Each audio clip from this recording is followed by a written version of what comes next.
आज मैं निकला हूँ एक ऐसे सफ़र में जो मुझे शहर के शोर शराबे और दौड़-भाग भरी ज़िंदगी से दूर, प्रकृति के नज़दीक एक सुकून भरी ज़िंदगी से रूबरू कराएगा।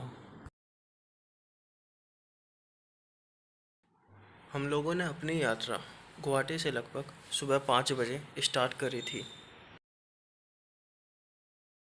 तवांग अरुणाचल प्रदेश में स्थित एक बहुत ही खूबसूरत हिल स्टेशन है जो भारत और चाइना के बॉर्डर के नज़दीक ही स्थित है। तवांग का नज़दीकी रेलवे स्टेशन व एयरपोर्ट दोनों गुवाहाटी ही हैं। ज़्यादातर यात्री तवांग जाते समय अपना रात्रि विश्राम बोमडिला या दिरांग में करते हैं। हमने अपना रात्रि विश्राम दिरांग में करा।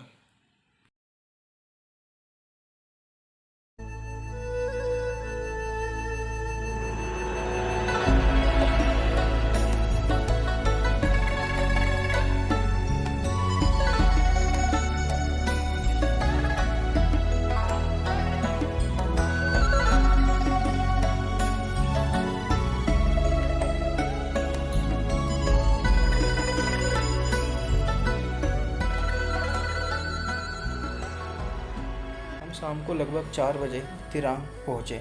आप जब भी दिरांग आए तो दिरांग मोनेस्ट्री घूमना न भूलें।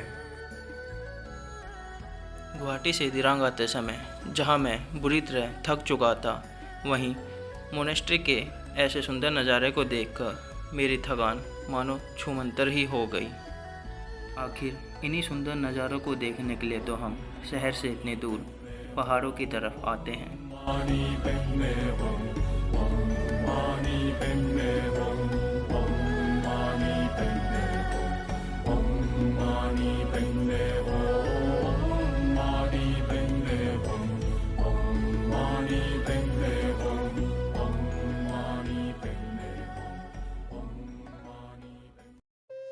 तवांग आने का सबसे अच्छा मौसम मार्च अप्रैल एवं अक्टूबर नवंबर व दिसंबर में भी आप यहाँ पर आ सकते हैं। इससे न सिर्फ आपको यहाँ पर बर्फ़ देखने को मिलेगी बल्कि मौसम भी ज़्यादातर साफ़ ही रहेगा।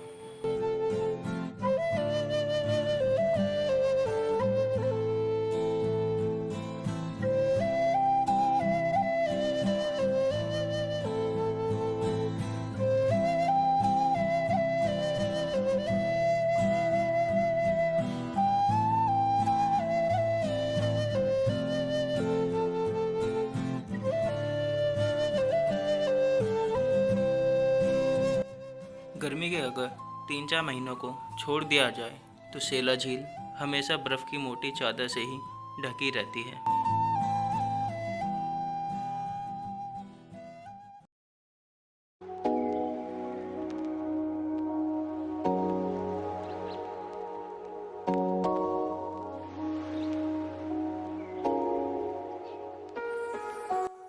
पहाड़ों पर कब किस मोड़ पर आपको एक सुंदर नज़ारा देखने को मिल जाए, यह पता लगाना बहुत ही मुश्किल है।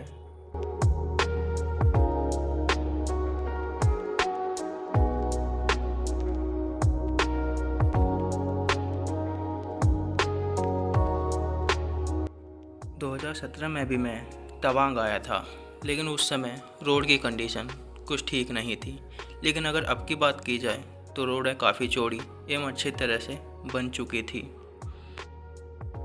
पहाड़ों में सफ़र करने का अपना ही एक अलग नियम होता है। आप जितने दुर्गम रास्तों से आगे बढ़ोगे उतने ही सुंदर नज़ारे देखने को मिलेंगे।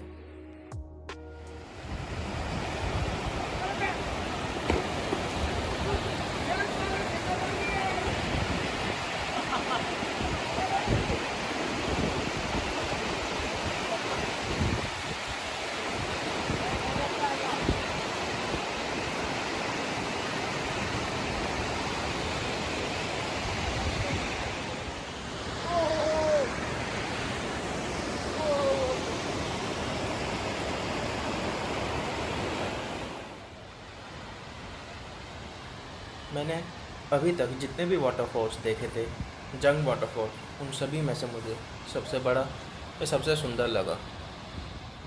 मैं इस जगह पर काफ़ी देर तक बैठकर इस झरने की खूबसूरती को देखना चाहता था, लेकिन मेरे साथी को लगती भूख के कारण हमें जल्दी ही वहाँ से रवाना होना पड़ा।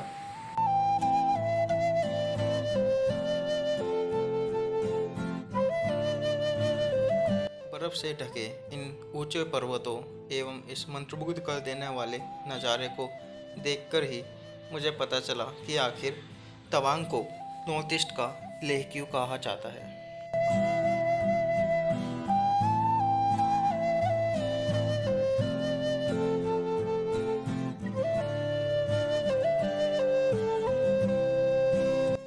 शाम को लगभग 4 बजे हम लोग तवांग पहुँचे। हमने अपना रूम तवांग मोनेस्ट्री के नज़दीक ही बुक करा था। तवांग मोनेस्ट्री इंडिया की सबसे बड़ी मोनेस्ट्री है। हालांकि तवांग मोनेस्ट्री घूमने का हमारा प्लान अगले दिन का था, लेकिन टाइम होने के कारण हमने उसी दिन तवांग मोनेस्ट्री घूमने का प्लान बना लिया। तवांग मोनेस्ट्री में भगवान बुद्ध की लगभग 28 फुट ऊंची प्रतिमा है, जिसे देखकर लग रहा था मानो भगवान बुद्ध ही स्वयं हमारे सामने विराजमान है।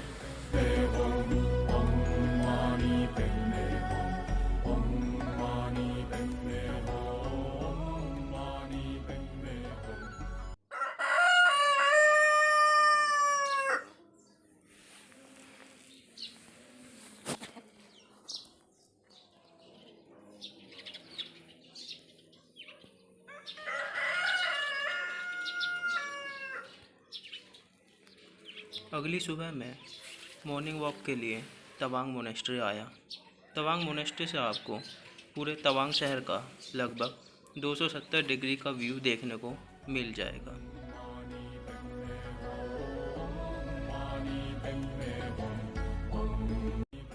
एक ऊंचे स्थान पर बनी यह बुद्ध की प्रतिमा लगभग 30 फुट ऊंची है एवं पूरे तवांग शहर से नज़र आती है।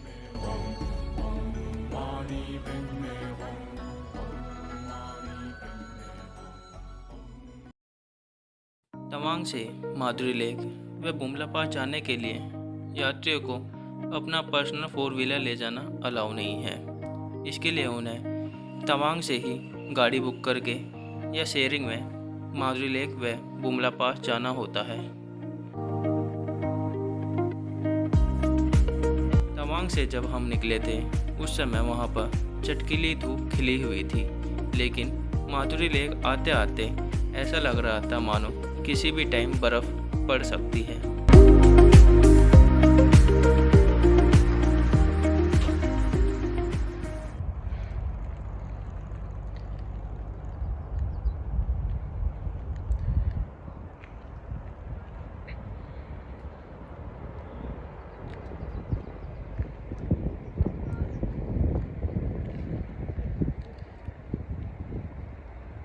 हमारे ड्राइवर इंद्रजीत ने बताया कि कोयला मूवी की शूटिंग के दौरान माधुरी दीक्षित का एक गाना इसी झील पर शूट हुआ था, तभी से इस झील का नाम माधुरी लेक पड़ गया।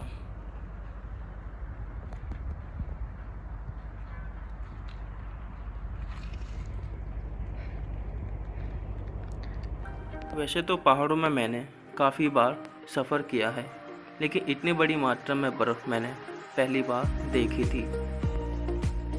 माधुरी लेक के बाद हम लोग बुमला पास की ओर रवाना हुए, जो कि इंडिया और चाइना का बॉर्डर है। बुमला पास लगभग 4600 मीटर की ऊंचाई पर स्थित है।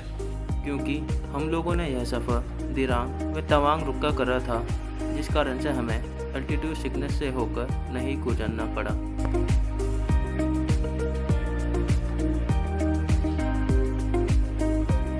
जब हम बुमला पास की ओर बढ़ रहे थे तो आर्मी चेक पोस्ट पर हमें यह बताया गया कि आज भारत व चाइना की मीटिंग होने के कारण बुमला पास टूरिस्टों के लिए बंद है। इंद्रजीत के रिक्वेस्ट करने पर उन्होंने 3 किलोमीटर आगे बनी पोस्ट तक ही जाने की हमें परमिशन दी। तवांग के इस बेहतर सफ़र को शायद मैं कभी भूल पाऊँ। हर इंडियन को कभी ना कभी यहाँ एक बार ज़रूर आना चाहिए।